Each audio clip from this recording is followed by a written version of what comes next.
না না, এটা হাস্যকর। লক্ষ লক্ষ কোটি টাকা সংসদে বসে বসে খরচ করা, এই সিস্টেমটা থেকে বেরিয়ে আসতে হবে ভাই। অনর্থক আলোচনা করে লাভ নাই। আপনারা বিরোধী দল কি করলেন? রাষ্ট্রপতির ভাষণ শুনবেন না, ওয়াকআউট করলেন, প্ল্যাকার্ড উঁচিয়ে মিছিল করলেন, স্বৈরাচারের দোসর বললেন।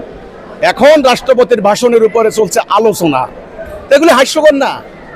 প্রতি মিনিটে মিনিটে লাখ লাখ টাকা খরচ হয়। শুনলাম এটা শেষ করতে নাকি 84 লক্ষ থেকে 1 কোটি টাকা খরচ হবে। এবং আলোচনায় বিরোধী দল অংশ নিবে। ওই তো আলোচনা যদি বিরোধী দল অংশ নেয়, তো বিরোধী দলের এটা স্ববিরোধিতা। আমি বিরোধী দলকে বলবো, ভাই ওরা একটা ধাপ্পাবাজের রাজনৈতিক সিস্টেম চালু করেছে। আপনারা ইসলাম চান, আপনারা কেন এই প্রক্রিয়ায় ঢুকলেন?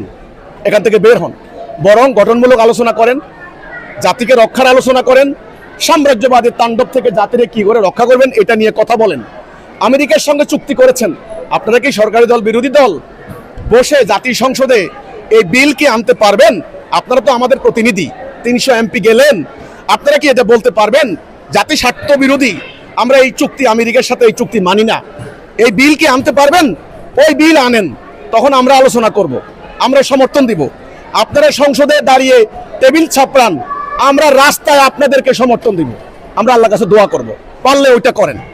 ওই খামোখা মাননীয় স্পিকার, আমার এলাকার একটা কালভার্ট নষ্ট হয়ে গেছে, তো মাননীয় স্পিকার বলবে, ওই স্থানীয় সরকার মন্ত্রী উনি বলবেন মাননীয় স্পিকার এটা নির্বাহী একটা আদেশ হয়েছে, একটা কমিটি হয়েছে। আসলে কিছুই না। 10 লাখ টাকার একটা কালভার্ট, 10 লাখ টাকার একটা অ্যাম্বুলেন্স, এগুলা নিয়ে আলোচনা করার কোনো মানে নাই। এগুলা রাষ্ট্রের নিয়মিত উন্নয়ন কর্মকাণ্ডের অংশ। সচিবরা টাকা না মারলে হয়, স্বাভাবিকভাবে একটা টিএনইউ, একটা ডিসি, এগুলি ওনাদের এখতিয়ারের মধ্যে এগুলো ঠিকঠাক করে দিতে পারে। এগুলো নিয়ে ঘন্টার পর ঘন্টা সংসদে আলোচনা করার কোনো মানে নাই।